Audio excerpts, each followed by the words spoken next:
Vous êtes bien sûr Bénin Business 24. Bienvenue au 12h45, le sommaire. On parle dans cette édition du rôle joué par ceux-là qui contribuent à l'innovation et à la compétitivité du tissu économique. Les entrepreneurs qui mettent leur talent dans la croissance et la création d'emplois. Et puis, vous l'aurez remarqué, le marché agricole béninois est de plus en plus envahi et concurrencé par les produits importés. Avec un économiste, on s'interroge sur comment protéger le Made in Bénin.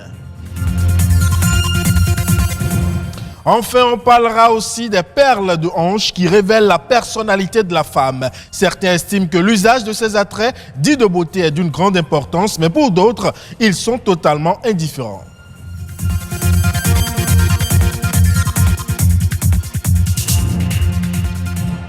Vous ne le savez peut-être pas, mais la 3e semaine du mois de novembre est consacrée aux entrepreneurs du monde entier. Moment choisi pour valoriser l'entrepreneur et susciter auprès des populations l'esprit d'entrepreneuriat. Au Bénin et à l'instar des autres pays du monde, les acteurs se focalisent à l'occasion de cette semaine sur les stratégies à mener pour mieux participer à la croissance économique. Plus de détails dans cet élément. Plus qu'un métier, l'entrepreneuriat est aujourd'hui une passion. L'esprit d'entreprise est de plus en plus célébré dans de nombreux pays de par le monde, dont le Bénin, au point où une semaine lui est consacrée. Dédiée aux entrepreneurs, cette semaine a été instituée en 2007 et elle est célébrée la 3e semaine de novembre de chaque année. Nous avons converti cette semaine en une semaine de réflexion. Pensez à l'avenir de l'entrepreneuriat. Faire le bilan de nos activités. Où est-ce que ça marche? Où est-ce que ça n'a pas marché? Qu'est-ce qu'il faut pour pouvoir aller vers les décideurs du pays, leur faire comprendre que ici, si on nous accompagnait, ça irait mieux. Ici, si on nous accordait un temps, ça pourrait aller. Voilà un peu ce que nous avons choisi faire dans cette semaine d'entrepreneuriat. Il s'agit de fêter l'entrepreneur et l'esprit d'entreprendre à l'instar de la danse ou de la musique. Sont concernés les entrepreneurs dont les talents sont mis au service de la société aussi bien dans les secteurs de l'économie que dans les activités technologiques innovantes. En fait, cette semaine, en réfléchissant, c'est une occasion que vous m'avez donnée sur nos conditions et ce qui peut faire qu'on pourra mieux servir le pays, mieux participer à la croissance du pays. Donc c'est cette période consacrée à la réflexion qui fait la particularité. Sinon, tous les jours, on peut dire que nous réfléchissons dans ce sens. L'entrepreneur apporte beaucoup. Hormis l'emploi qu'il crée, économiquement, il apporte beaucoup. Parce que c'est l'entrepreneur qui paye les impôts, qui permet à l'État de réaliser ses projets. C'est l'entrepreneur qui paye les différentes taxes, toujours qui permet à l'État de faire face aux besoins de la population. La semaine des entrepreneurs est donc un événement qui vient comme pour révéler l'identité entrepreneuriale d'une nation. Ainsi, fêter les entrepreneurs, c'est donner de la valeur à la passion de la création innovatrice sous toutes ses formes.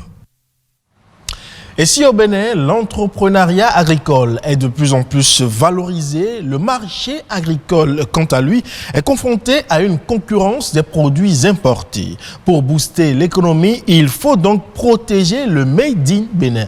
Par quel mécanisme? Eh bien, un économiste, Albert Ronkou, nous donne ici quelques pistes de solutions. Le marché agricole, c'est un marché qui regroupe bien sûr les offres et les demandeurs, ceux qui achètent et ceux qui vendent des produits issus de l'agriculture de façon générale. Protéger le marché, c'est une manière de l'isoler un peu de la concurrence des produits qui sont importés. Quand on subventionne les intrants, par exemple, c'est une manière de protéger. Par subventionner les intrants, ça veut quoi?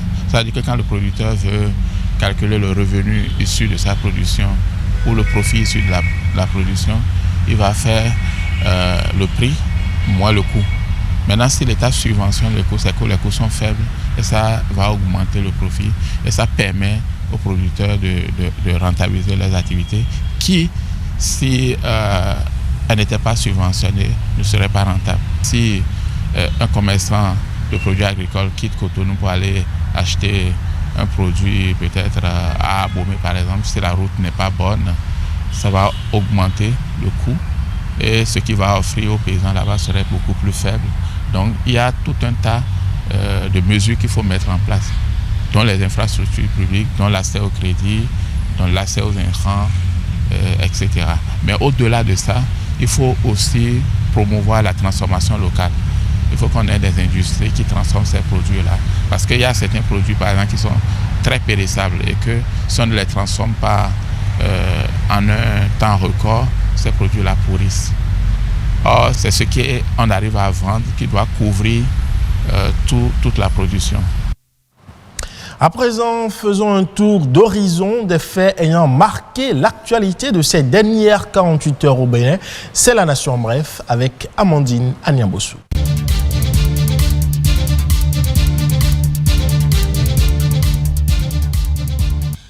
Le paiement de la pension dès l'admission des agents à la retraite est désormais une réalité. Le Conseil des ministres de ce mercredi 25 novembre invite les ministres impliqués à veiller au suivi de cette réforme.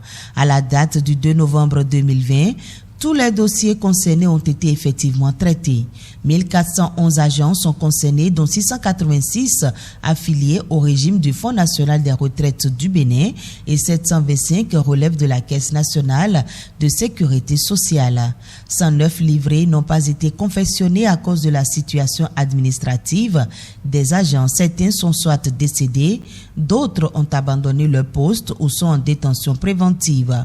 Du côté de la CNSS, le processus est également avancé et les dispositions sont prises afin que les 725 agents relevant de cette structure soient satisfaits au plus vite. Pour perpétuer cette bonne pratique, désormais en cours au Bénin, les carnets de pension de 193 agents qui seront admis à la retraite d'ici le 1er janvier 2021 sont en cours d'édition.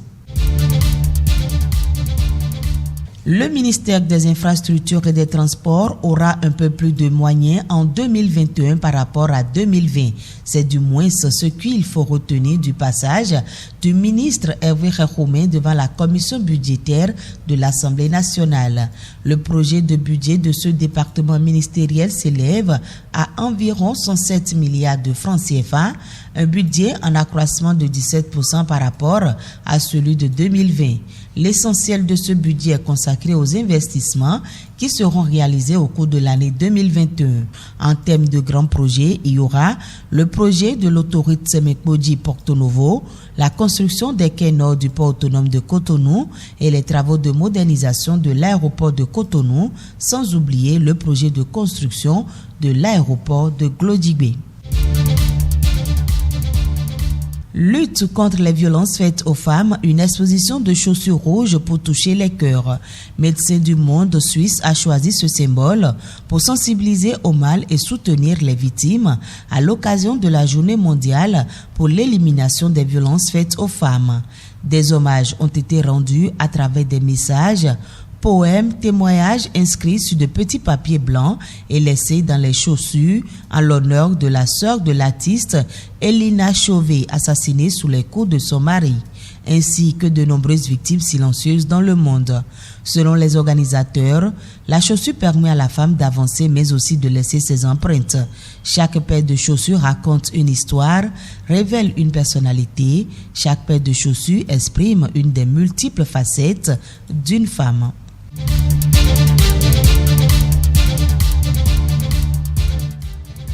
Dans la culture africaine, les perles portées à la hanche constituent un outil de séduction qui trace la silhouette de la femme. En plus de la lingerie féminine, le port des perles à la hanche serait une arme de séduction. Pour connaître la vraie signification du port des perles à la hanche, une équipe de la rédaction a effectué une descente au marché d'Antokpa. Reportage.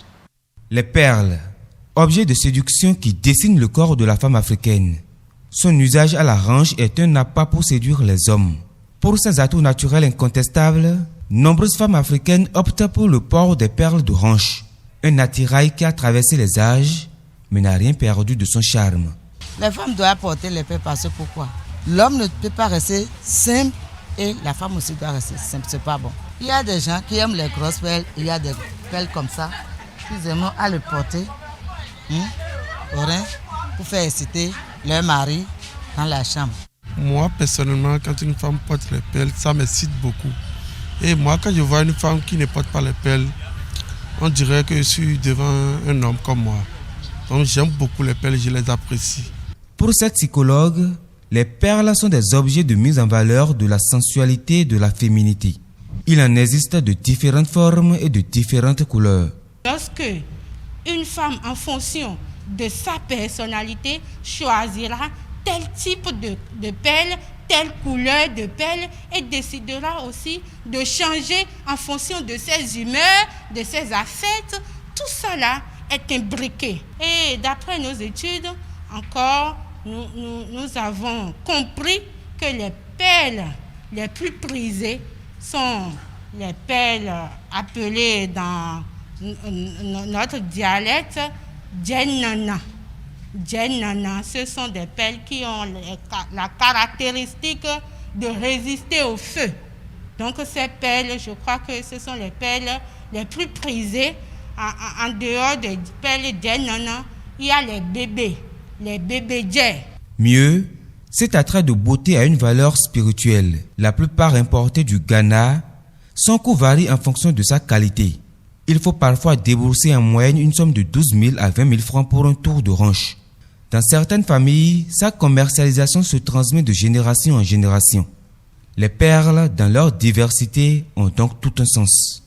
Une femme qui porte des perles et puis ça pèse sur ses reins, avant que la femme là va avoir les maux de reins, vraiment ce serait difficile. Les perles, il y a beaucoup de vertus dedans. Une femme doit toujours porter des perles. Si tu as les perles sur toi et qu'il y a quelque chose, quelqu'un t'a envoyé quelque chose, s'il y a perles sur tes reins, ça ne peut pas t'atteindre. Pour des personnes averties, les perles sont de véritables outils de séduction. Elles feraient voyager dans un monde érotique où le beau est le seul maître de la conquête du cœur. Et c'est donc tout pour ce 12h45 que j'ai pris plaisir à vous présenter. Édition que vous pouvez retrouver sur le site de l'ORTB, www.ortb.bj. Portez-vous bien et à la prochaine.